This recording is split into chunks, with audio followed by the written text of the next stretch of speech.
السلام علیکم ورحمۃ اللہ وبرکاتہ. نحمده ونصلی علی رسوله الکریم اما بعد فاعوذ باللہ من الشیطان الرجیم بسم اللہ الرحمن الرحیم رب اشرح لی صدری ویسر لی امری واحلل عقدۃ من لسانی یفقہوا قولی. سیکھنے کے دو طریقے ہوتے ہیں. ایک ہوتا ہے کہ استاد پڑھے اور اسٹوڈنٹس اس کو سنیں. اصول الحدیث کی اصطلاح میں اس کو کیا کہتے ہیں؟ کسی نے آپ میں سے اصول الحدیث پڑھا؟ علم حاصل کرنے کے جو طریقے ہیں حدیث کو آگے پہنچانے کے وہ معلوم ہے؟ یا نبی صلی اللہ علیہ وسلم کی باتیں جو ہم تک پہنچی ہیں وہ کس طریقے پر پہنچی ہیں، اس کے کون کون سے میتھڈز تھے؟ نہیں پڑھا آپ نے. اس کے 8 طریقے تھے. ٹھیک ہے، ٹرانسمیشن آف حدیث کے. یہ کتاب بھی بیسیکلی احادیث کا مجموعہ ہے جس کے ساتھ کچھ آیات دلیل کے طور پر رکھی گئی. نبی صلی اللہ علیہ وسلم کے بعد جب یہ علم صحابہ کے پاس آیا اور پھر صحابہ سے تابعین کے پاس آیا اور تابعین سے تبع تابعین کے پاس آیا اور تبع تابعین سے پھر آگے مختلف طالب علموں کے پاس یہ علم ٹرانسفر ہوا، تو اس کے کئی طریقے تھے. اس میں سب سے پہلا طریقہ جس کا نام سماع ہے، سمع سے، سین میم الف عین، سماع. سماع کا مطلب ہوتا ہے سننا. استاد بولے اور طالب علم سنے. ٹھیک ہے، اس طریقے پر جب طالب علم سنتا ہے تو پھر جب وہ آگے روایت کرتا ہے تو وہ کہتا ہے سمعت، میں نے سنا، یا کہتا ہے حدثنی، اس نے مجھے بتایا، اس نے مجھ سے بیان کیا. یا کہتے ہیں اگر جماعت میں جیسے آپ لوگ اکٹھے کوئی چیز سن رہے ہیں تو حدثنا، اس نے ہم سب کو بتایا. تو آپ نے دیکھا کہ جب بخاری آپ پڑھتے ہیں تو اس کی جب چین پڑھی جاتی ہے تو اس میں بار بار کیا آتا ہے؟ حدثنا فلان ان قال حدثنا قال حدثنا قال سمعنا قال سمعت. تو یہ پورا ایک سلسلہ ہے کہ جس کے ذریعے علم ہم تک پہنچا ہے. پھر کتابوں میں آ گیا، پھر کتابوں کی روایت آگے ہونے لگ گئی. پہلے علم افراد کے پاس تھا، انڈیویجولز کے پاس تھا.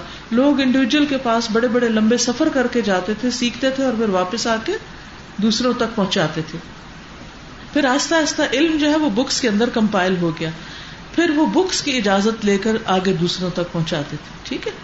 اچھا، اب آپ دیکھیے کہ یہ علم جب پہلے درجے پر سکھایا گیا تو سماع کے طریقے سے، جس میں شیخ یعنی استاد پڑھتا، طالب علم سنتا اور پھر اس کو یاد کر لیتا یا لکھ لیتا. ٹھیک ہے. دوسرا طریقہ ہوتا تھا عرض کا.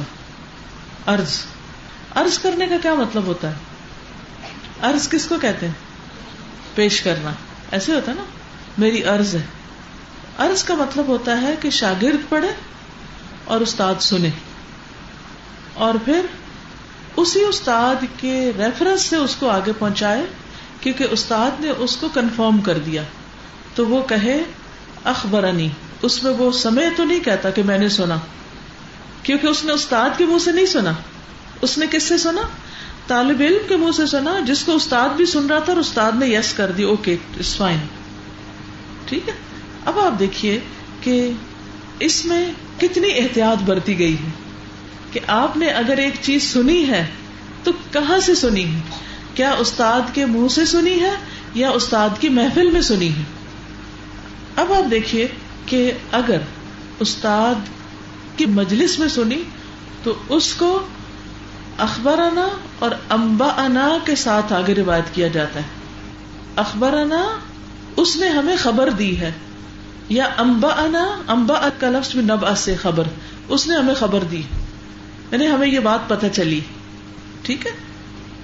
پھر ایک طریقہ کتابت کا ہے کہ لکھ کر علم لیا جائے، یعنی استاد بولے تو طالب علم اس کو لکھ لے، یا پھر کلاس میں کوئی بیٹھا ہوا لکھ کر استاد کے دستخط لے کر پھر اس کو آگے دے دے. لیکن جو 2 بڑے مشہور معروف طریقے ہیں وہ یہی ہیں، سماع اور عرض. ٹھیک. تو آج انشاءاللہ تعالی ہم کچھ چیزیں آپ کو سنائیں گے اور کچھ آپ سے سنیں گے. ٹھیک ہے. آپ سنانا چاہیں گے مجھے؟ ہمت کریں گے؟ ڈر تو نہیں لگے گا؟ ٹھیک ہے. چلیے. پہلے چیپٹر کی پہلی آیت کون پڑھے گا؟ کہاں سے شروع کریں؟ یہاں پڑھیے آپ. اعوذ باللہ من الشیطان الرجیم وَإِنَّكَ لَعَلَىٰ خُلُقٍ عَظِيمٍ. شابش. ساتھ جو بیٹھی ہیں یہ ترجمہ پڑھے.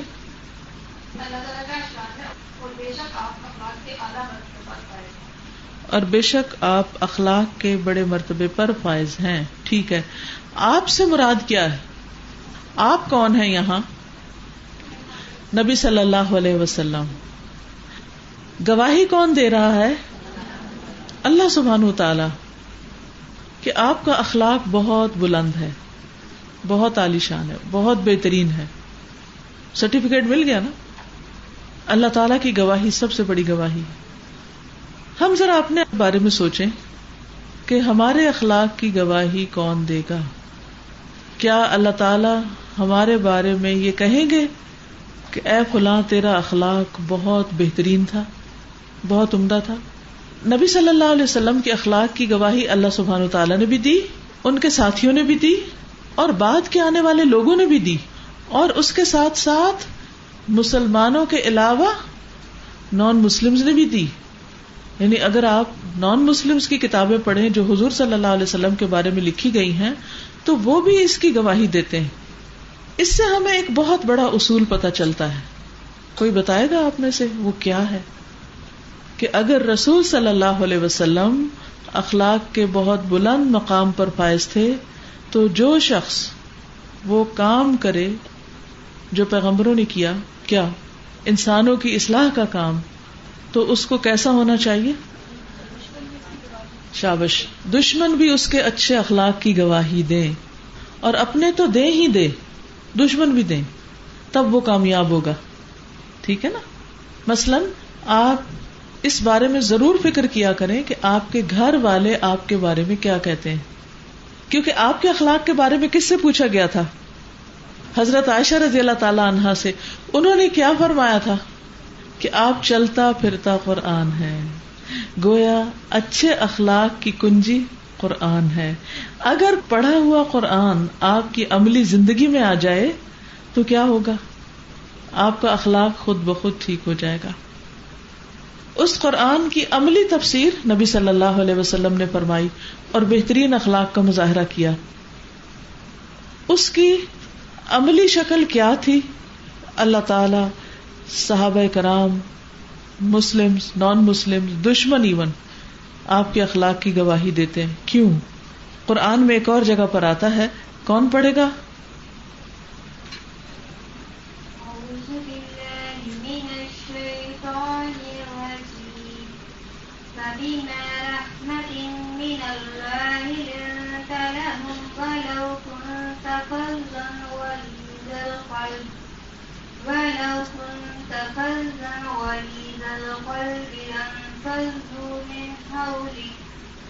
آپ ترجمہ پڑھیے. نیکسٹ. اللہ تعالیٰ کا ارشاد ہے، بس اللہ کی رحمت کی وجہ سے آپ ان کے لیے نرم مزاج ہیں، اور اگر آپ تند خو سخت دل ہوتے تو یہ آپ کے ارد گرد سے چھٹ جاتے. تند خو تیز مزاج، سخت مزاج، تو کیا ہوتا؟ یہ آپ کے ارد گرد سے چھٹ جاتے. یعنی کیا مطلب ہے اس کا؟ پھر کیا ہوتا؟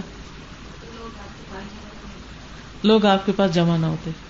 تو اس آیت سے کیا پتہ چلتا ہے؟ کہ اسلام کی تعلیم دینے والے کو، دین کی تبلیغ کرنے والے کو کیسا ہونا چاہیے؟ نرم مزاج ہونا چاہیے. کیا نہیں ہونا چاہیے؟ نرم مزاج کا اپوزٹ کیا ہے؟ سخت مزاج. اور غلیظ القلب، سنگ دل. سنگ دل کا کیا مطلب ہوتا ہے؟ سخت دل. کوئی علامت کیا ہے، پہچان کیا ہے سخت دل بندے کی؟ کیسا ہوتا ہے سخت دل بندہ؟ ہاں، سخت دل لوگ کسی کو معاف نہیں کرتے، کسی کی غلطی کو معاف نہیں کرتے. اور کیا کرتے ہیں؟ اپنی غلطی نہیں مانتے، اکڑ جاتے ہیں، انا کا شکار ہوتے ہیں. اور کیا کرتے ہیں؟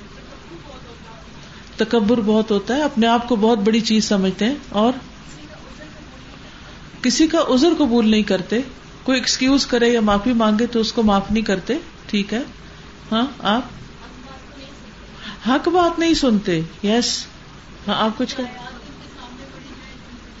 جی قرآن مجید کی آیات بھی ان کے سامنے پڑھی جائیں تو اس کے آگے نہیں جھکتے, مان کے نہیں دیتے. ٹھیک ہے. یس. یعنی وقتی طور پر ہو سکتا ہے کسی دباؤ میں, کسی وجہ سے, کسی ضرورت کے تحت وہ ساتھ ہوں, لیکن پھر لانگ ٹرم ساتھ نہیں رہتے. نبی صلی اللہ علیہ وسلم کے ساتھی جب مکہ میں آپ کے ساتھ تھے تو کیا ان پر مشکلات آئیں؟ کون کون سی مشکلات آئی تھی مکہ کے دور میں؟ کیا کیا مشکلات پیش آئی تھی؟ آپ سب پڑھنے والے لوگ ہیں, کچھ نہ کچھ بولیں. ہاں, انہیں گھر والوں نے بین کر دی, چھوڑ دیا. اور کیا کیا؟ ان پہ پتھر برسائے گئے اور قتل کرنے کی سازش کی گئی. شیخ ابی طالب میں سوشل بائیک آؤٹ کر دیا گیا ان کے ساتھ. اچھا, اور کیا کیا ہوا؟ نبی صلی اللہ علیہ وسلم جب نماز پڑھتے تو آ کے اوجڑی رکھ دیتے تھے آپ کے اوپر. حضرت بلال کے ساتھ کیا ہوا؟ حضرت سمیہ کے ساتھ کیا ہوا؟ یہ سب کیوں ہوا تھا؟ اسلام کے لیے ہوا تھا, دین کے لیے ہوا تھا, نبی صلی اللہ علیہ وسلم کی بات ماننے پر ہوا تھا. یہ بتائیے کہ ان میں سے کتنے لوگ آپ کو چھوڑ گئے تھے ان مصیبتوں کی وجہ سے؟ آپ سب گواہی دیتے ہیں نا, کسی ایک نے بھی نہیں چھوڑا تھا, کسی ایک نے بھی نہیں چھوڑا تھا. وہ کیوں؟ وہ دل سے ایمان لائے تھے. انہوں نے آپ کو پرکھ لیا تھا کہ آپ انتہائی مخلص ہیں, صادق ہیں, سچے ہیں, امین ہیں, اور جو آپ بیان کر رہے ہیں یہ بالکل صحیح بات ہے. تو جب انہیں اس بات کی صداقت پتہ چل گئی تو ان میں سے ہر ایک نے تکلیفیں اٹھائیں. حضرت ابو بکر نے کوئی تکلیف اٹھائی تھی؟ کیا کیا گیا تھا؟ اتنا مارا تھا کہ ان کا چہرہ سوج گیا, ان کا جسم لہو لہو, بے ہوش ہو گئے. لیکن جب انہیں ہوش آئی تو انہوں نے کیا کہا؟ سب سے پہلے نبی صلی اللہ علیہ وسلم کے بارے میں پوچھا. اس لیے اگر آپ واقعی چاہتے ہیں کہ آپ دین کا خوب کام کریں تو اس کے لیے آپ کو نبی صلی اللہ علیہ وسلم جیسا اخلاق اپنانا ہوگا, اور اس کے لیے اپنے ساتھیوں کے لیے نرم ہونا ہوگا. جو آپ کے ساتھ پڑھتے ہیں یا جن کو آپ پڑھاتے ہیں یا کسی بھی طرح آپ کے رشتہ دار ہیں, آپ کے قریبی ہیں, ان سب کے لیے آپ کے اندر ایک نرمی آنی چاہیے. ٹھیک, کیونکہ اللہ تعالیٰ فرماتے ہیں اگر آپ نرم نہ ہوتے تو یہ آپ کو چھوڑ جاتے. خصوصاً جب جنگ احد میں, یہ آیت اس موقع پہ نازل ہوئی تھی نا, سورۃ آل عمران کی آیت ہے نا, اور سورۃ آل عمران میں جنگ احد پر تبصرہ. جب جنگ احد میں لوگوں نے آپ کی بات نہیں مانی, ڈسپلن توڑ دیا, آپ نے کیا فرمایا تھا ان 40 تیر اندازوں کو؟ اپنی جگہ نہیں چھوڑنی. انہوں نے کیا کیا؟ جب دیکھا کہ جنگ جیتی جا چکی انہوں نے اپنی جگہ چھوڑ دی. تو یہ حکم کی خلاف ورزی تھی, اور اس کی وجہ سے پھر کیا ہوا؟ اس خلاف ورزی سے کیا ہوا؟ 70 لوگ شہید ہو گئے. بہت بڑا لاس. آپ کو پتا ہے جان کا لاس جو ہوتا ہے نا وہ سب سے بڑا لاس ہوتا ہے. آپ کو غصہ آنا چاہیے تھا نا, برحق تھا نا غصہ, آپ کا بجا تھا نا. اللہ سبحانہ وتعالیٰ نے بیچ میں پڑھ کے سب صحابہ کو بچا لیا. اللہ تعالیٰ نے فرمایا وَاسْتَغْفِرْ لَهُمْ وَشَاوِرْهُمْ فِي الْأَمْرِ, ان کے لیے بخشش مانگی. انہوں نے غلطی کی ہے لیکن آپ ان کے لیے اللہ تعالیٰ سے استغفار کیجیے. اس سے پتہ چلتا ہے کہ ایک لیڈر کا اپنے فالوورز کے ساتھ, ایک ٹیچر کا اپنے شاگردوں کے ساتھ, ایک ماں کا اپنے بچوں کے ساتھ کیسا ریلیشن شپ ہونا چاہیے کہ جب وہ غلطی کرے اور اپنی غلطی مان لے تو پھر ان کو معاف کر دیا جائے. وَاعْفُ عَنْهُمْ وَاسْتَغْفِرْ لَهُمْ وَشَاوِرْهُمْ فِي الْأَمْرِ, آپ خود بھی ان کو معاف کر دیں, اور ان سے جو غلطی ہوئی ہے اس کی بھی معافی آپ ان کے لیے مانگے کہ اللہ تعالیٰ ان کو معاف کر دے, اور ان کو مشورے میں بھی شامل کریں. غلطی کے باوجود آئندہ دوبارہ ان سے مشورہ کریں.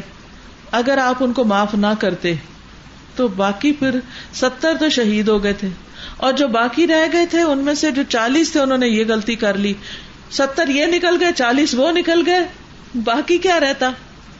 باقی کتنے لوگ رہ جاتے آپ کے ساتھ؟ تو آگے کچھ عرصے کے بعد پھر کیا ہوا تھا؟ جنگ تبوک ہوئی تھی. تو پھر کتنے لوگ آپ کا ساتھ دیتے؟ مشکل ہو جاتی نا, دین نہ پھیلتا. تو دین کا کام جو آگے بڑھتا ہے مشکلات بھی زیادہ ہوتی ہیں، یہ بھی یاد رکھیے. غزوہ خیبر بھی ہوا ہے، پھر جنگ تبوک آئی ہے جو سب سے مشکل تھی، جنگ حنین اس سے پہلے آئی ہے. کس چیز نے ان کا کانفیڈینس بحال کیا؟ سب سے غلطیاں ہوتی ہیں، مجھ سے بھی ہوتی ہیں، آپ سے بھی ہوتی، سب سے ہوتی.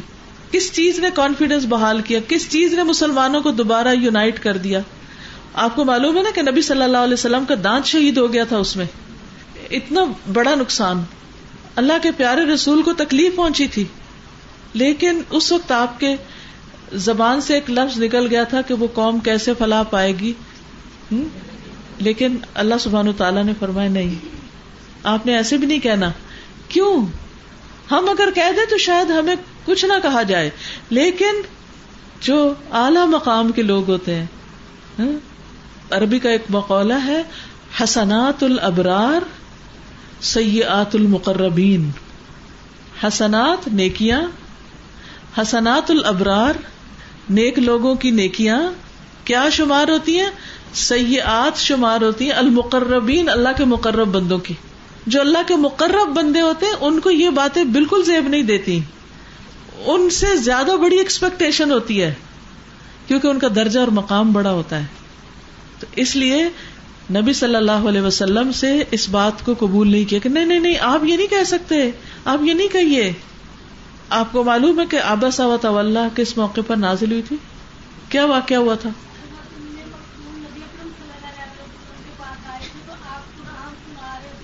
مشرکین کو. گڈ. یس. آپ کو تھوڑا گراں گزرا کہ یہ بیچ میں کون آ گیا، یہ انٹرفیئرنس ہو رہی ہے، تھوڑا اگنور کر دیا. 16 آیات اتری.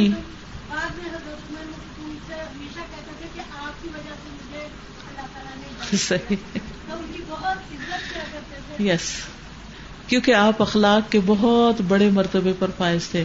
اللہ سبحانہ وتعالیٰ کو یہ بات پسند نہیں تھی کہ میرے حبیب کے اندر اتنی سی بھی کوئی ایسی چیز ہو، اتنی سی بھی کوئی ایسی چیز ہو جو اخلاق کے دائرے میں نہ آتی ہو. تیوری نہیں چڑھانی، اگنور نہیں کرنا. حالانکہ اگر آپ کر رہے تھے تو نیچرل سی چیز تھی نا کہ آپ ایک بہت امپورٹنٹ کام کر رہے ہوتے ہیں. بعض اوقات ایسا ہوتا ہے نا، آپ بہت دھن میں لگے ہوتے ہیں، اتنے میں کوئی آ کے ڈسٹرب کرتا ہے آپ کو، تو آپ کا ریئیکشن کیا ہوتا ہے؟ کیا کرتے ہیں ہم؟ اگر منہ سے نہ بھی کچھ بولے تو ایسے کر کے تو ضرور دیکھیں گے، واٹ از دس، ایسے آنکھیں نکالیں گے یا ایسے کر لیں گے یا سر جھٹک دیں گے، کچھ تو کریں گے نا. تو اگر یہ کریں گے تو پھر اخلاق کے نچلے درجے پر آ جائیں گے، اعلیٰ مقام پہ نہیں رہیں گے. تو جو لوگ قرآن پڑھتے ہیں، پڑھاتے ہیں، انہیں اعلیٰ درجے پہ جانا ہے. ہم سب جنت الفردوس مانگتے ہیں، اعلیٰ درجے کی جنت مانگتے ہیں، تو اس کے لیے کیا کرنا ہوگا؟ اس کے لیے اعلیٰ اخلاق اپنانا ہوگا، جو بے حد ضروری ہے. تب درجے بلند ہوں گے. اور اس کے لیے کیا کرنا پڑتا ہے؟ دل بہت بڑا کرنا پڑتا ہے، بہت بڑا. ہر چیز اس میں ڈالے جو جیسے کنویں میں ڈالتے ہیں نا، وہ کچھ بھی نہیں پتا چلتا کہ وہ پانی اوپر اوپر نظر آتا ہے. نیکی کر دریا میں ڈال، جوتے کھا دریا میں ڈال، باتیں سن دریا میں ڈال، ہر چیز اس میں ڈال، اور اوپر سے پانی تیرتا رہے، چمکتا رہے، صاف کا صاف پانی. کنویں میں چھوٹی موٹی چیزیں گرتی رہتی ہیں لیکن کنواں پھر بھی صاف ہی رہتا ہے. تب آپ کے درجے بلند ہوں گے. اور پتہ ہے ہمیں چیک کون کرے گا؟ خود کرنا پڑے گا. ہم کو خود ہی چیک کرنا پڑے گا اپنے آپ کو کہ کیا کر رہے ہیں ہم، کیونکہ دوسرے تو قرآن نہیں پڑھے ہوئے. آپ کے گھر میں مثلاً آپ میں سے ایک گھر سے 2 لوگ کون کون آتے ہیں؟ 2 3 4 5 چند لوگ. دیکھیے زیادہ میجورٹی ایسی ہے جو اپنے گھر سے اکیلی آتی دین کے کام میں، ایک اکیلا.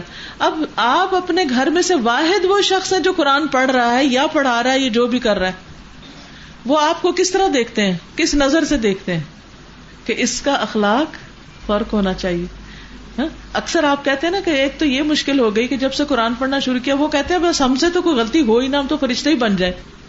لٹرلی لوگوں کی یہی ایکسپیکٹیشن ہوتی ہے، لیکن پھر کیا ہوتا ہے کہ ہم سے پھر غلطی ہو جاتی، پھر ہو جاتی. تو ہمیں ساتھ ساتھ قرآن مجید پڑھ کے اپنے اخلاق کو بہتر بناتے جانا ہے. جو شخص حق پر ہوتے ہوئے جھگڑا چھوڑ دے اس کے لیے کیا جزا ہے؟ جنت کے وسط میں گھر ملے گا، یعنی بہترین location. Centre of the town. آپ کو پتا ہے نا کہ جیسے ڈاؤن ٹاؤن کسی بھی سٹی کا ہوتا ہے تو اس میں پراپرٹی کی قیمتیں کیا ہوتی ہیں؟ آپ میں سے کوئی کبھی ملک سے باہر گیا، کوئی امریکہ یا کون لندن گیا؟ وہاں ڈاؤن ٹاؤن میں کرائے، قیمتیں، پراپرٹی کی کیا ہوتی ہیں؟ چھوٹے چھوٹے گھر ملینز میں. کیا ہے ڈاؤن ٹاؤن ہے، یعنی central heart of the city. تو اس کا مطلب یہ ہے کہ جنت میں ان لوگوں کے بہت ہی قیمتی مکان ہوں گے جو حق پہ ہوتے ہوئے بھی جھگڑا چھوڑ دے. میں نے چھوڑ دیا، جاؤ معاف کیا. اچھا، اس کا فائدہ کیا ہوتا ہے؟ اس کا فائدہ یہ ہوتا ہے کہ جو انرجی جھگڑنے میں لگتی ہے وہ سیو ہو جاتی، پھر وہ کہاں لگتی ہے؟ پازیٹو چیزوں میں لگے گی. جو وقت جھگڑنے میں لگے گا وہ کہاں لگے گا؟ وہ اللہ کے ذکر میں لگے گا، کسی اور اچھے کام میں لگے گا. تو ایسے ہی نہیں کہہ دیا گیا کہ وہ جنت کے وسط میں اس کو گھر ملے گا کہ ایسے ہی مل جائے گا بس جھگڑا چھوٹے، یعنی اس کے بعد جب جھگڑا چھٹے گا تو وہ سب کچھ خیر میں لگے گا. شر میں لگنے کی بجائے، نیگیٹو میں لگنے کی جائے پازیٹو میں لگے گا. جب پازیٹو میں لگے گا تو آٹومیٹیکلی آپ کی قیمت بڑھے گی، پھر آپ کا جو مقام ہے وہ بھی وہاں پر بڑھ جائے گا. ٹھیک ہے، حدیث کون پڑھے گا؟ عن ابي هريره ان رسول الله صلى الله عليه وسلم قال انما بعثت لاتمم صالح الاخلاق. سیدنا ابو ہریرہ رضی اللہ عنہ سے روایت ہے کہ رسول اللہ صلی اللہ علیہ وسلم نے فرمایا، بے شک میں اچھے اخلاق کی تکمیل کے لیے بھیجا گیا ہوں. اس کا مطلب کیا ہے؟ کیا مطلب ہے کہ رسول اللہ صلی اللہ علیہ وسلم کیوں آئے تھے؟ اچھے اخلاق پیدا کرنے کے لیے لوگوں میں. اور صرف اچھے نہیں، اچھے کمپلیٹ اچھے، یعنی کہ سارے ہی اچھے اخلاق، وہ تاکہ لوگوں کے اندر آ جائیں. گویا ہمارے رسول، پیارے رسول صلی اللہ علیہ وسلم اس دنیا میں تشریف لائے تاکہ ہم سب کو سنوار دیں، نکھار دیں، بیوٹیفائی کر دیں. اسی لیے تو آپ کا درجہ ماں باپ سے بھی بڑھ کے ہے نا. ماں باپ بھی تو بیوٹیفائی کرتے ہیں نا، اپنے بچوں کو سنوارتے ہیں، ادب سکھاتے ہیں، تمیز سکھاتے ہیں، تربیت کرتے ہیں، تزکیہ کرتے ہیں. لیکن سب سے بہترین تزکیہ اللہ کے رسول صلی اللہ علیہ وسلم نے کیا. یہ کوئی معمولی سی بات نہیں ہے. اگر ہم نے اپنا اخلاق اس کے مطابق نہ کیا تو قیامت کے دن آپ کو کیا شکل دکھائیں گے اپنی؟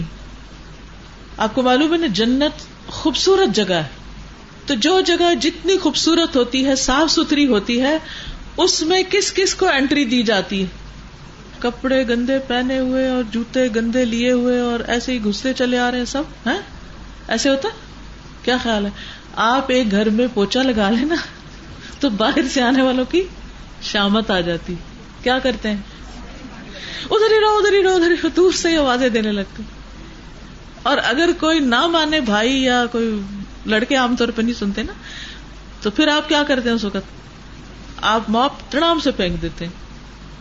یہ پڑا میری کام کی کوئی قدر ہی نہیں ہے اور میں تو صبح سے لگی ہوئی ہوں اور دیکھو اس نے 1 منٹ میں گندا کر دیا ہے. نہیں آنے دیتے نا گندے پاؤں کے ساتھ، کیونکہ آپ نے اپنا گھر صاف رکھنا ہے، آپ کو صاف گھر پسند ہے، آپ نے صفائی کی ہے. جنت کتنی صاف ہوگی، کتنی صاف ہوگی جنت، تصور بھی نہیں کر سکتے، اتنی زیادہ خوبصورت اور صاف.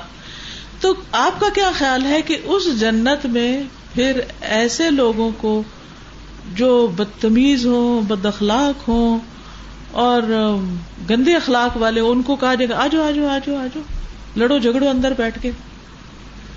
دنیا کو تو جہنم بنایا ہوا ہی تھا، اس جنت میں گھس کے کیا کرو گے تم؟ اس کو کیا بنا دو گے؟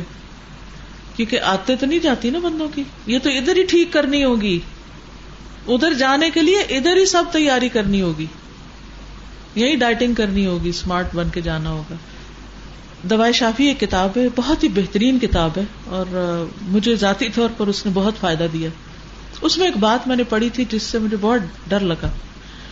وہ یہ تھی کہ انسان کا دل جس حال میں ہوتا ہے نا، اسی حال میں اس کی موت آتی ہے، اور جو اس وقت دل کی کنڈیشن ہوتی ہے اس کو سیل کر لیا جاتا ہے، پھر اس کو چینج نہیں کیا جا سکتا.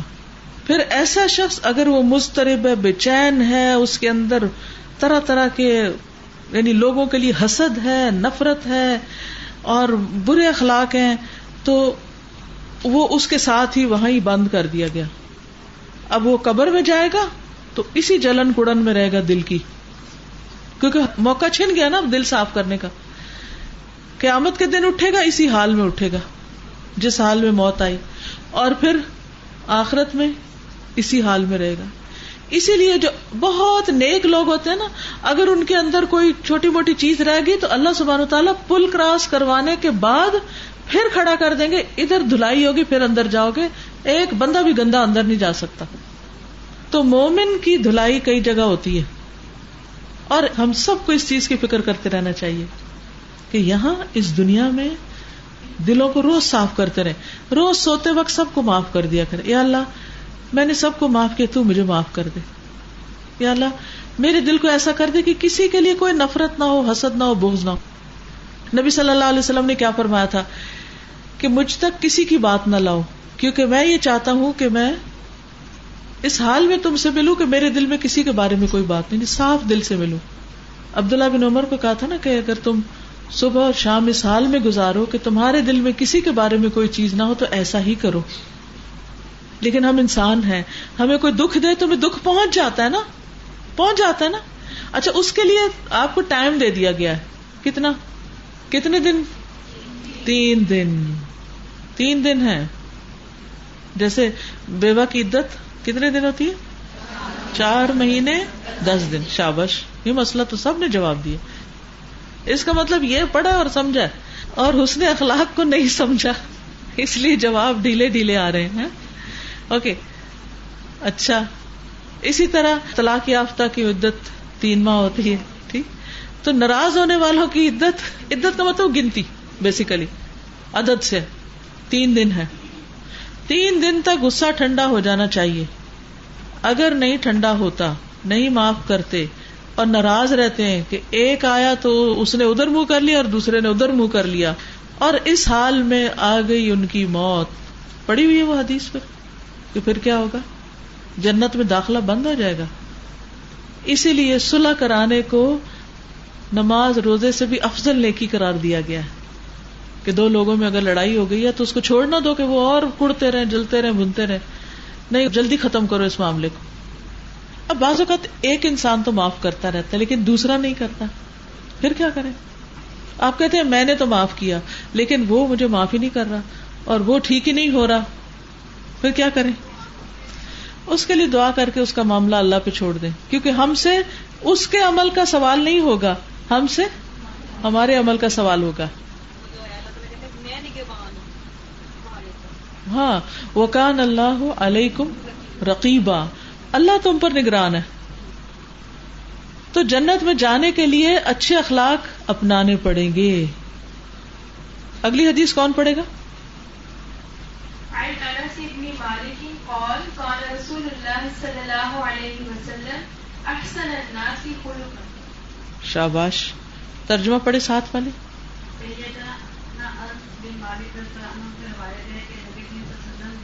رسول اللہ صلی اللہ علیہ وسلم نے لوگوں میں سب سے اچھے اخلاق کے حامل تھے. کیا مطلب ہے اس کا؟ کہ آپ کا اخلاق سب سے. یہ کون گواہی دے رہا ہے؟ ایک گواہی اللہ تعالی کی تھی اور یہ گواہی حضرت انس کی ہے. حضرت انس کون تھے؟ آپ بتائیے. نبی صلی اللہ علیہ وسلم کے خادم تھے، یعنی آپ کے گھر میں کام کرتے تھے، آپ کی خدمت کرتے تھے. خادم کون ہوتا ہے؟ جو خدمت کرے. یہ کوئی بری بات ہوتی ہے؟ کوئی برا کام ہے؟ بہت بڑا آنر ہے. اللہ کے نبی داؤد علیہ السلام اگر اپنے ہاتھ سے کام کرتے تھے تو کیا ان کی شان کم ہو گئی تھی؟ تو کام کرنے سے کسی کی شان کم نہیں ہوتی. نبی صلی اللہ علیہ وسلم اپنا جوتا خود گانٹ لیتے تھے، کپڑوں میں پیبند لگا لیتے تھے، گھر میں جھاڑو لگا لیتے تھے. تو جو کام نبی صلی اللہ علیہ وسلم نے کیا، کیا اس کام کو ہمیں کرتے ہوئے کبھی آر محسوس ہونی چاہیے کہ ہائے ہائے یہ تو میری شان کے خلاف کوئی کیا کہے گا، تم جھاڑو لگاتی ہو؟ ہمیں تو فخر ہونا چاہیے. اور بائی دا وے میرا پرسنل ایکسپیرینس ہے، جتنے کریٹو آئیڈیاز مجھے جھاڑو لگاتے ہوئے آئے ہیں نا زندگی میں، وہ کسی اور وقت میں نہیں آئے. کیونکہ اس وقت انسان ایک ایکسرسائز کی کیفیت میں ہوتا ہے اور ایک ترتیب کے ساتھ وہ صفائی کر رہا ہوتا ہے نا، تو وہ مائنڈ اتنا تیزی کے ساتھ کام کرتا ہے. مجھے اچھی طرح یاد ہے میں نے پہلی پوئم جھاڑو لگاتے ہوئے لکھی تھی.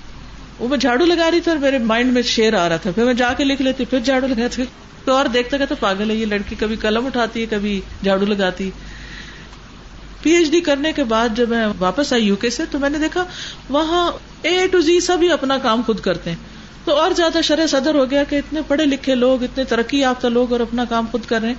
بہرحال واپس آ کے میں اپنے گھر کا اے ٹو زی سارا کام خود کرتی تھی، اور جھاڑو لگاتے لگاتے لگاتے لگاتے باہر کے گیٹ تک، یعنی تھوڑا سا حصہ سڑک باہر والی کا بھی میں صاف کر دیتی، کیونکہ اگر باہر کا نہ صاف ہونا تو وہ باہر سے اندر بھی آ جاتا ہے. اور کبھی بھی شرمندگی اس بات میں محسوس نہیں ہوئی کہ میں جھاڑو لگاؤں، کیونکہ اگر آپ کے دل میں ایک دفعہ صرف خیال آ جائے نا کہ ہمارے پیارے رسول نے بھی لگایا ہے صلی اللہ علیہ وسلم، تو آپ کے اندر کا سارا وہ جو ہے نا خوف کہ لوگ کیا کہیں گے وہ نکل جائے گا. اور ہاتھ سے کام جو ہے نا انسان کے اندر سے تکبر ختم کرتا ہے، انسان کے اندر عاجزی پیدا ہوتی ہے. پڑھا تو میں نے اس کو فالو کیا تھا. اچھا. کہ اگر شام کو ٹف ایکسرسائز کر لی جائے اٹ از ویری افیکٹو. فجر سے 1 گھنٹہ پہلے آپ ڈسکس کروائے ہو. بالکل صحیح. ٹف ایکسرسائز کر. پھر اللہ کے نبی نے کہا 4 چیزیں اپنے بچوں میں ڈالو، کبھی نہ کام لے. اپنے ہاتھ سے کام کرنا، اپنے بچوں کو نماز کی عادت ڈالنا، اور بزرگوں کی خدمت کرنا. کوئی بات اسی میں خیر ہوگی. یہ الگ بات ہے کہ جب انسان کے اوپر اور ذمہ داریاں پڑتی ہیں تو پھر وقت کم ہو جاتا ہے. اور یعنی اب دیکھیں نا گھر میں خاندان میں جو بڑے بزرگ ہو جاتے ہیں وہ کچھ کام کرتے ہیں کچھ نہیں کر پاتے، کیونکہ کئی قسم کی ڈسیبلٹیز ہو جاتی ہیں اور چیزیں ہو جاتی ہیں، وہ ایک مجبوری ہے. لیکن اگر کوئی یہ سوچ کے کہ نہیں یہ تو میری شان کے خلاف ہے، تو یہ تکبر کی علامت ہے، یہ نہیں ہونا چاہیے. تو حضرت انس جو تھے وہ نبی صلی اللہ علیہ وسلم کے خادم تھے، اور آپ نے ان کو بہت دعائیں دی تھی، اور ان کے مال اور ان کی اولاد سب میں بہت برکت ہوئی تھی، ان کی اپنی زندگی میں بھی ہر چیز میں. وہ گواہی دے رہے ہیں کہ آپ سب سے اچھے اخلاق والے تھے.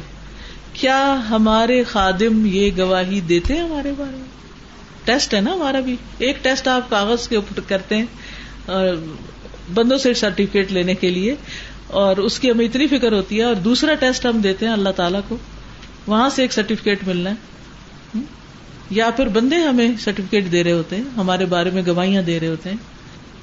تو یہ کرائیٹیریا ہے. اپنے آپ کو خود ہی ٹیسٹ کرے کہ اس جگہ میرے سے بڑے لوگ مجھے کیا سمجھتے ہیں، جو بزرگ ہیں خاندان کے، مثلا آپ کی والدہ ہے، نانی ہے، پھوپھی ہے، چچی، بڑے آپ کے بارے میں کیا کہتے ہیں کہ ہمارے خاندان کی یہ لڑکی قرآن پڑھ کے کیا بن گئی، اس کو سمجھے.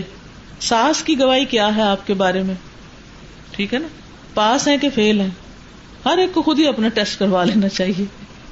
اچھا ہمارے برابر کے لوگ وہ کیا کہتے ہیں، دوست، احباب، رشتے دار جو ہم جیسے ہی ہیں، ایک ایج فیلو کہہ لیں، اور جو ہم سے چھوٹے ہیں، ہمارے اپنے بچے یا ہمسایوں کے بچے یا خاندان کے بچے، وہ کیا کہتے ہیں، وہ فلاں باجی، نہ ان کے پاس نہیں جانا، وہ مارتی ہیں، وہ آنکھ نکالتی ہیں، وہ ایسا کرتی ہے، ویسا کرتی. اور کیا امپریشن ہے ہمارا. آپ کو پتا ہے کہ نبی صلی اللہ علیہ وسلم کی مجلس میں بڑوں کے علاوہ چھوٹے بچے بھی بیٹھتے تھے. عبداللہ بن عباس کی عمر کیا تھی جب نبی صلی اللہ علیہ وسلم فوت ہوئے؟ 10 سال کہ 12 سال ایسے ہی تھی، کچھ چھوٹے تھے. عبداللہ بن زبیر پیدا کب ہوئے تھے؟ یس. تو آپ سوچیے کہ وہ اس وقت کتنے ہوں گے. حضرت حسن، حسین، یہ سب چھوٹے چھوٹے بچے تھے، لیکن کس طرح آپ کے ارد گرد تھے، اور جو کچھ انہوں نے آپ سے سیکھا کس طرح پھر آگے لوگوں کو سکھایا. ہمارے ارد گرد کے چھوٹے چھوٹے بچوں کے ساتھ ہمارے ریلیشنز کیا ہیں. پھر اسٹیٹس کے حساب سے دیکھیے کہ آپ سے بڑا جو ہے آپ کا باس، وہ کیا کہتا ہے، آپ کے کولیگز کیا کہتے ہیں، آپ کے سب آرڈینیٹس جو ہیں وہ کیا کہتے ہیں. آپ کو پتہ نا کہ لوگوں کی گواہیاں ہمارے نامہ اعمال میں لکھی جائیں گی. ایک تو وہ عمل ہے نا جو ہم خود کرتے ہیں، اور ایک لوگوں کے دیے ہوئے ریمارکس ہمارے بارے میں، وہ کمنٹس بھی ہمارے نامہ اعمال میں ڈال دیے جائیں گے. مرنے کے بعد لوگ کیا کہیں گے کہ شکر ہے جان چھوٹی، یا روئیں گے کہ کوئی نقصان ہو گیا ہمارا. اگر آپ کسی کی خدمت کریں گے، کسی کو فائدہ پہنچائیں گے، تو لازماً وہ آپ کے لیے روئیں گے، آپ کے لیے دعائیں کریں گے. اور اگر آپ نے لوگوں کو تنگ کیا تو وہ شکر کریں گے، شکر ہے جان چھوٹی. نجوت من القوم الظالمین. اگلی حدیث کون پڑھے گا؟ عن ابی ہریرہ قال قال رسول اللہ صلی اللہ علیہ وسلم اکمل المؤمنین ایمانا أحسنهم خلقا. یہ کتاب ہر گھر میں ہونی چاہیے. ٹھیک ہے. وہ کیوں؟ ایک دفعہ پڑھنے سے اخلاق اچھا ہو جائے گا؟ نہیں، ایک دفعہ سے نہیں ہوتا، بار بار ریمائنڈر چاہیے ہوتا ہے. ٹھیک ہے نا. تو اگر آپ کے گھر میں ہوگی تو آپ گھر والوں سے بھی شیئر کر سکتے ہیں، اپنے بچوں کو لے کے ان سے پڑھوا کے ایک ایک حدیث ان سے ڈسکس کر سکتے ہیں. ٹھیک ہے. سیدنا ابو ہریرہ رضی اللہ عنہ سے روایت ہے کہ رسول اللہ صلی اللہ علیہ وسلم نے فرمایا مومنوں میں سب سے زیادہ کامل ایمان والے وہ ہیں جو اخلاق سب سے اچھے. اس کو وضاحت کیجیے. اخلاق جو ہے وہ ایمان کا حصہ ہے، لازمی حصہ ہے. جب تک ہمارا اخلاق نہیں اچھا اس وقت تک ایمان کی تکمیل نہیں ہو سکتی.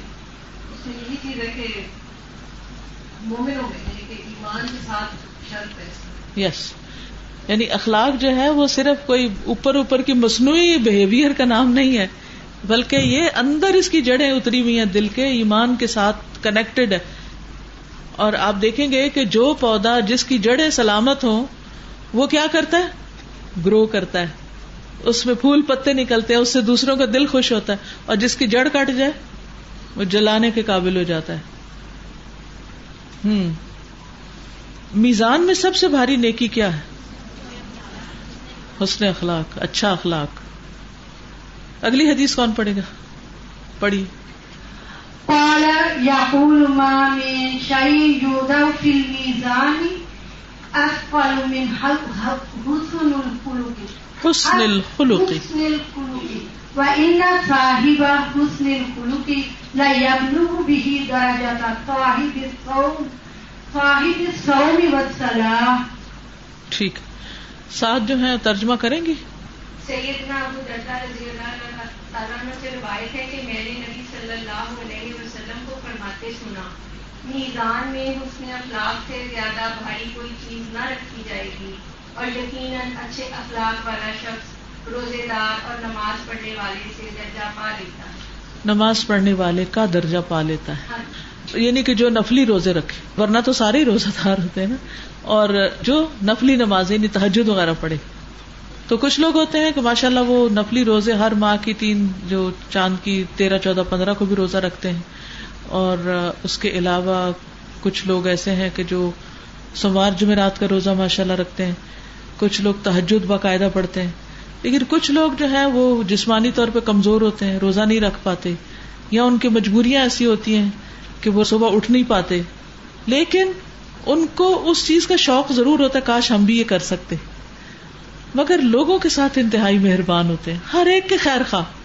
اور اصل خیر خواہ وہ ہے جو آپ کے ساتھ اچھا اس کی بھی خیر، اور جو آپ کے ساتھ نہیں اچھا اس کے لیے بھی بھلائی سوچنے والا. تو وہ لوگ پھر صوام قوام کے برابر ہو جاتے ہیں. جی سوال کیجیے.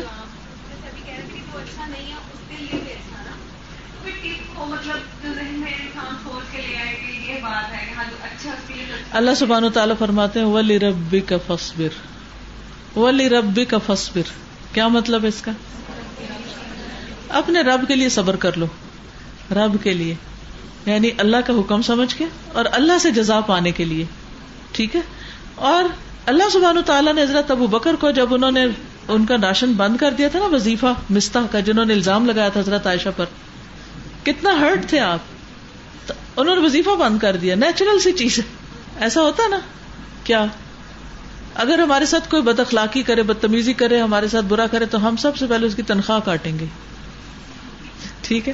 تو حضرت ابو بکر نے ان کو وظیفہ بند کیا.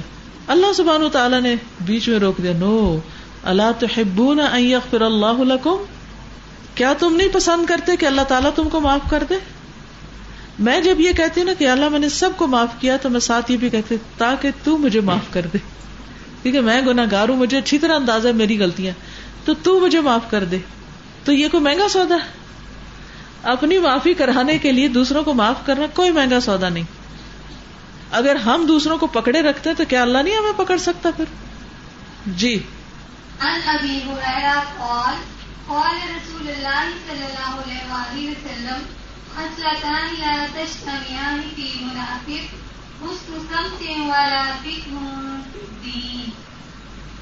سیدنا ابو ہریرہ رضی اللہ تعالیٰ عنہ سے روایت ہے کہ رسول اللہ صلی اللہ علیہ وسلم نے فرمایا 2 خصلتیں منافق میں جمع نہیں ہو سکتی، اچھا چال چلن اور دین کی سمجھ۔ گویا بد اخلاقی صرف ایمان کے منافی نہیں بلکہ انسان کے اندر نفاق کی علامت ہے۔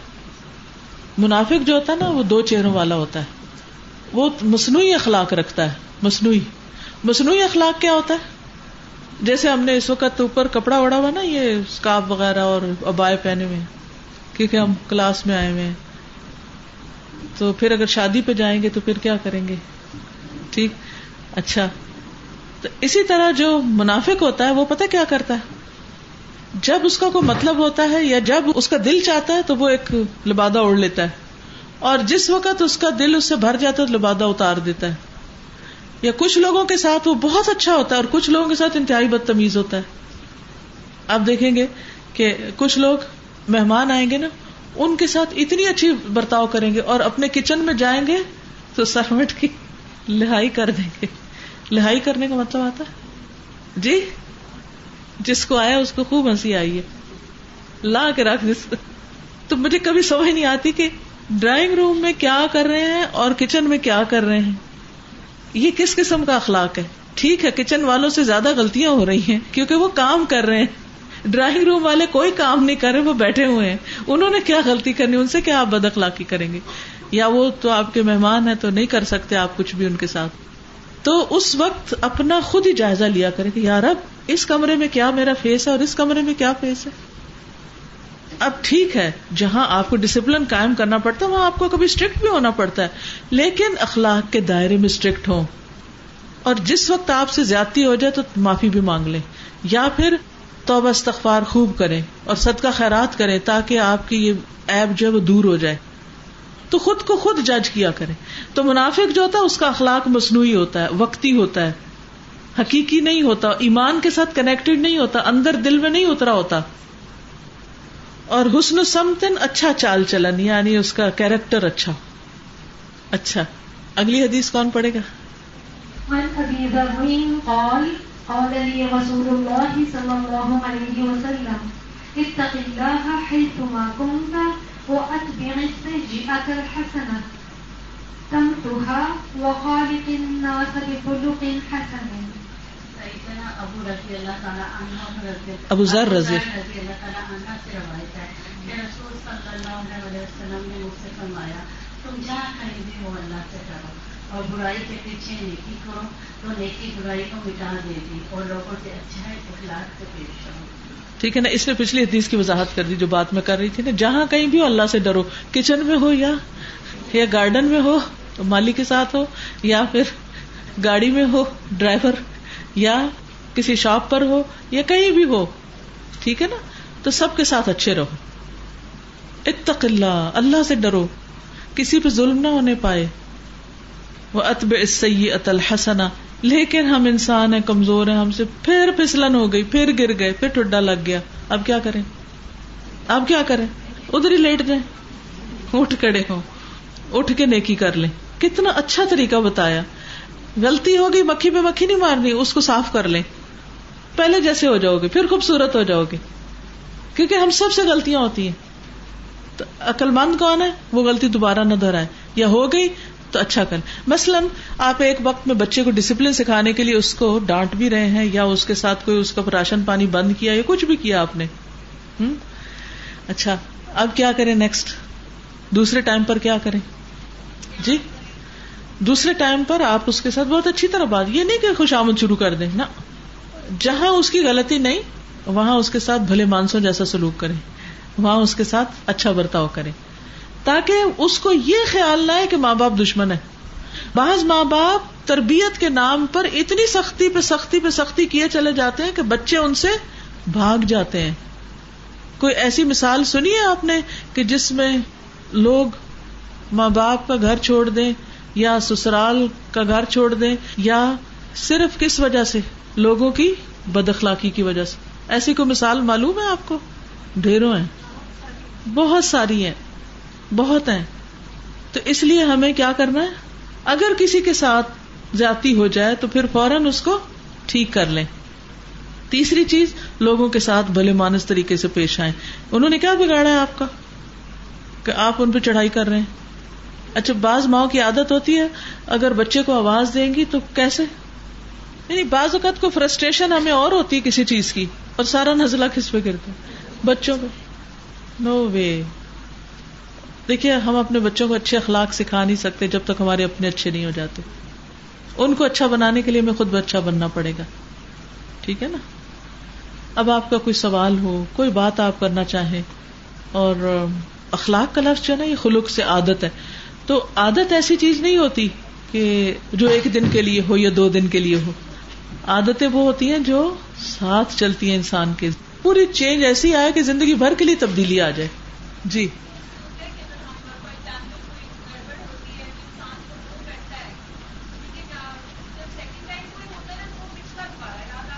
صحیح.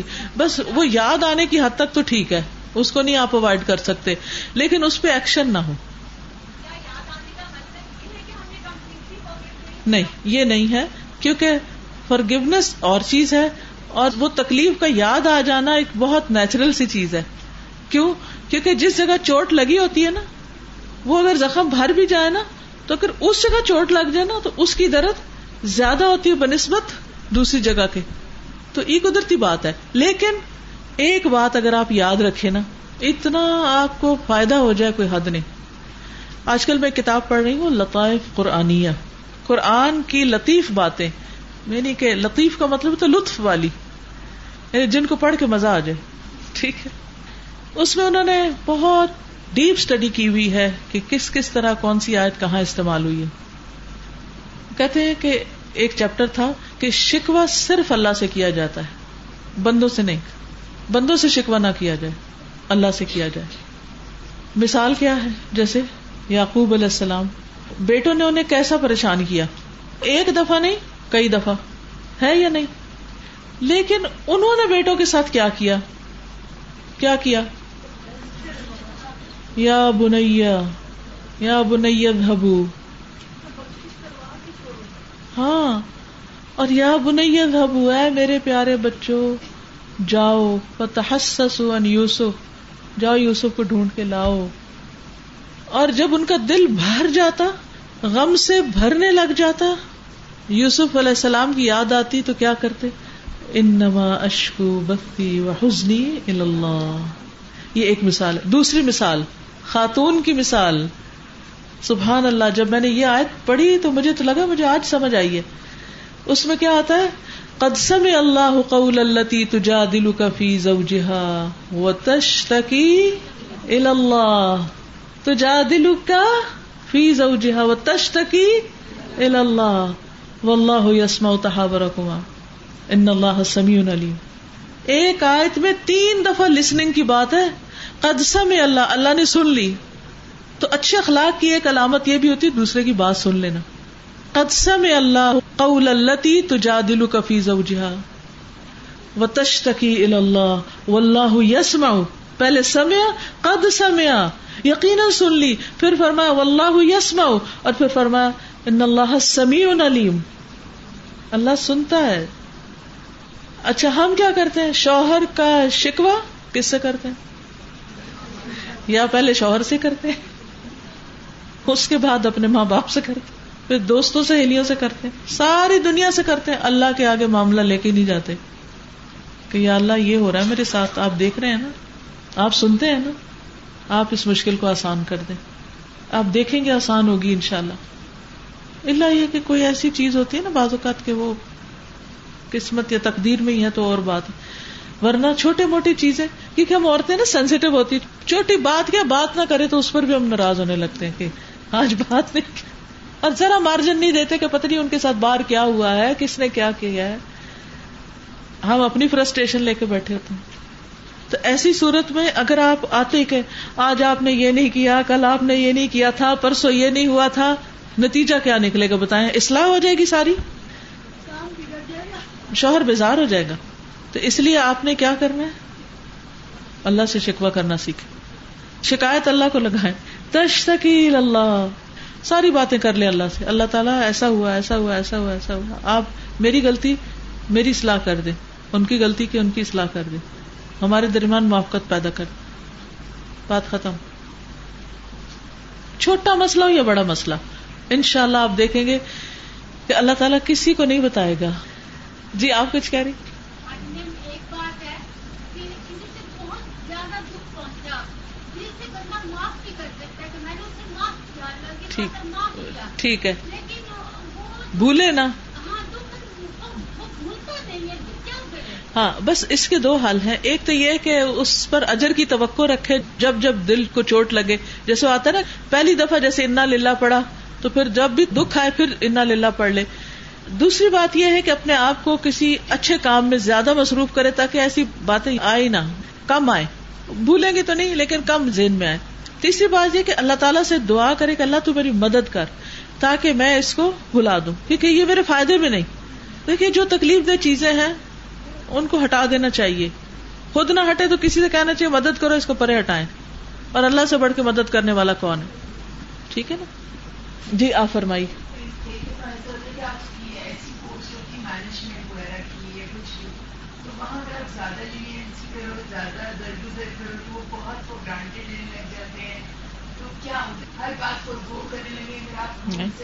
بالکل بھی نہیں, آپ کسی چیز کو بھی نہیں فرگو کریں, آپ ایک چیز نہ کریں, اور وہ کیا؟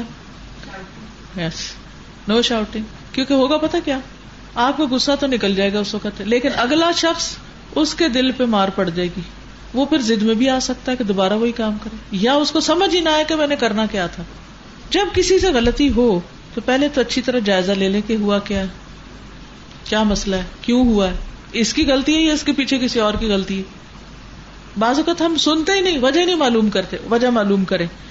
کسی بھی بیماری کا علاج نہیں ہو سکتا جب تک کہ اس کی کاز نہیں پتا چلے. کاز پتا چلے اس کو کٹ کرے تو بیماری ٹھیک ہو جائے گی. لوگوں سے بات کریں, کھڑے ہو کے نہ کریں, بٹھا کے کریں. صرف اپنا اوپینین نہیں دیں, ان سے بھی پوچھیں, سوال کریں. آپ کو یہ کام کہا گیا تھا؟ جی کہا گیا تھا. پھر آپ نے کیوں نہیں کیا؟ یہ وجہ ہو. پھر پوچھیں یہ کیوں ہوا؟ مثلاً یہ کہ میں نے لکھا نہیں تھا. لکھنے میں کیا مشکل ہے؟ اس طریقے سے جب آپ تھراپی کریں گے کہ یقین کریں اگلی دفعہ وہ غلطی ہوگی صحیح, اس سے مگر عادی ہوگی. غلطی کے ساتھ اصلاح کریں, اصلاح والا رویہ اختیار کریں. صرف ڈانٹ ڈپٹ سے اصلاح نہیں ہوتی, اصلاح کے کئی طریقے ہیں. جی ہاں, پھر وہ بات کا اثر نہیں رہتا.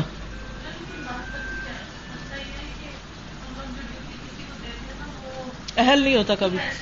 یس بالکل بالکل. کئی مسائل تو خود ہی حل ہو جاتے ہیں, کیونکہ بہت سی مس انڈرسٹینڈنگ مس لسننگ سے ہوتی, بات سمجھی نہیں ہوتی اور ہم اور زیوم کر کے کچھ اور کہہ رہے ہوتے ہیں. وہ کچھ کہہ رہے ہیں, ہم کچھ کہہ رہے ہیں, انڈفرنٹ. آدھی بات سنی, آدھی خود ملا لی اور کچھ سے کچھ کر دیا. شام میں بھی بچیاں 2-3 دن میں کلاسز کر رہی, پھر صبح آتے ہوئے کلاس لے رہی, وہ اپنی جو فوکس کرنا ہے یا اس کی جو انرجی برانچ پہ دینی چاہیے وہ نہیں پاتی. پرائرٹائز کریں. آپ تھوڑا سا گائڈ کریں. بہت اہم نقطہ انہوں نے اٹھایا. بعض اوقات نا ہم نیکی کے شوق میں یہ بھی کر, وہ بھی کر, وہ بھی کر, وہ بھی کر, اتنا کچھ شروع کر دیتے ہیں کہ پھر آخر میں ہم سارا کچھ نہیں کر سکتے, سب کچھ نہیں کر سکتے. پھر کیا ہوتا ہے, نہ ادھر کے نہ ادھر کے نہ ادھر کے, کسی کو بھی حق نہیں دے پاتے. اللہ سبحانہ تعالیٰ نے ہم پر جو بوجھ نہیں ڈالا, ہمیں خود بخود اپنے اوپر ایسا نہیں ڈالنا چاہیے. اپنا بھی حق دیں, گھر والوں کا بھی دیں, کام کا بھی دیں. ہر چیز کا ایک وقت مقرر کریں اور اس کے اوپر ڈبل بکنگ نہ کریں, ورنہ نہ آپ ادھر کریں گے نہ ادھر کریں گے. اللہ سبحانہ تعالیٰ کوالٹی دیکھتا ہے یا کوانٹٹی دیکھتا ہے؟ کوالٹی. کیا آدھا ٹکڑا صدقے کا, کھجور کا آدھا ٹکڑا آگ سے بچا سکتا ہے؟ اگر وہ صحیح جگہ صحیح اخلاص کے ساتھ دیا جائے. اس لیے اس چیز کو درست کرنا بہت ضروری ہے. پتہ کیا ہوتا ہے جب ہم تھک جاتے ہیں نا, آج کسی نے مجھے ایک کٹنگ بھیجی, اس میں پڑھ رہی تھی میں کہ ایک ریسرچ ہوئی ہے جس سے یہ پتا چلا کہ صبح کے وقت مردوں کی نسبت عورتیں زیادہ چڑچڑی ہوتی ہیں. اس کی وجہ معلوم کی گئی کہ ان کی نیند پوری نہیں ہوتی. 2 وجوہات. ایک تو بچے چھوٹے ہوں تو ان کی وجہ سے انہیں جاگنا پڑتا ہے, وہ کئی دفعہ جاگ سو کی وجہ سے صبح جب اٹھتی تو تھکی ہوئی ہوتی, جب تھکی اٹھتی ہے تو پھر ان کو غصہ آتا جلدی. دوسرا یہ کہ مردوں کے مقابلے میں عورتوں کی نیڈ زیادہ ہوتی ہے ریسٹ کی, کہ کبھی پیریڈ آنے والے ہیں اور کبھی جانے والے ہیں, اور کبھی بالغ ہونے والے ہیں اور کبھی ہو چکے ہیں, اور کبھی پھر مینوپاز ہونے لگے ہیں, اور کبھی دودھ پلا رہے ہیں اور کبھی دودھ چھڑا رہے ہیں, اور اس کے کتنے مرحلے ہیں کہ جس میں تکلیف سے عورت گزرتی ہے. ہاں جی. اور مردوں کو آپ نے دیکھا کہ 1 منٹ میں سو جائیں گے. عورتیں بیچاری جو ہیں وہ اکثر خواتین شیئر کرتی ہیں مجھ سے کہ ہمارے میاں تو 1 منٹ میں سو جاتے ہیں, اور ہمیں کتنی دیر ہم جاگتے ہیں, وہ نیند نہیں آتی, ہم کیا کریں, پھر گھراٹوں سے اور نیند نہیں آتی. تو پھر یہ مسائل حقیقی مسائل اور روز کے ہیں. تو اس کے لیے وہ جو بتایا گیا نا ٹپ کے ٹریورس قسم کی ایکسرسائز رات کو سونے سے پہلے اگر آپ کر لیں تو آپ بھی منٹ میں سو جائیں, کیونکہ وہ کر کے آئے ہوتے ہیں نا بات, وہ اس لیے جلدی سو جاتے.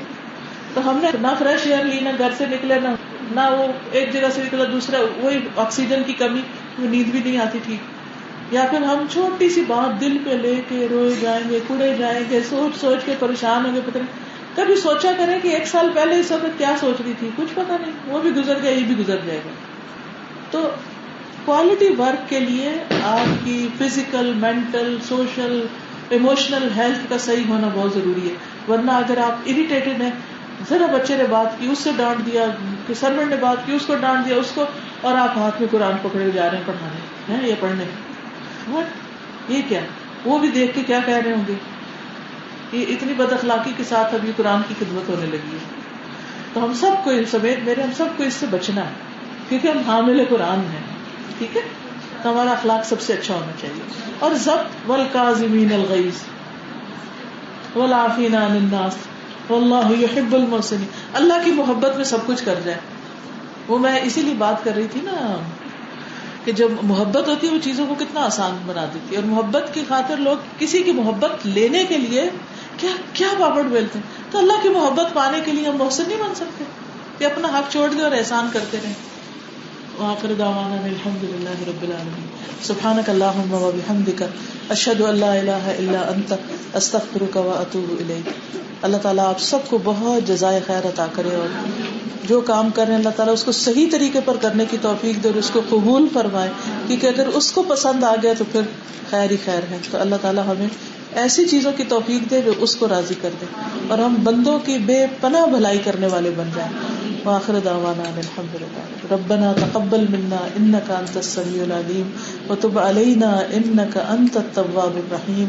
وصلى الله تعالى على خير خلقه محمد وعلى آله وأصحابه وأهل بيته أجمعين برحمتك يا أرحم الراحمين يا أرحم الراحمين يا أرحم الراحمين يا أرحم الراحمين يا أرحم الراحمين يا أرحم الراحمين يا أرحم الراحمين.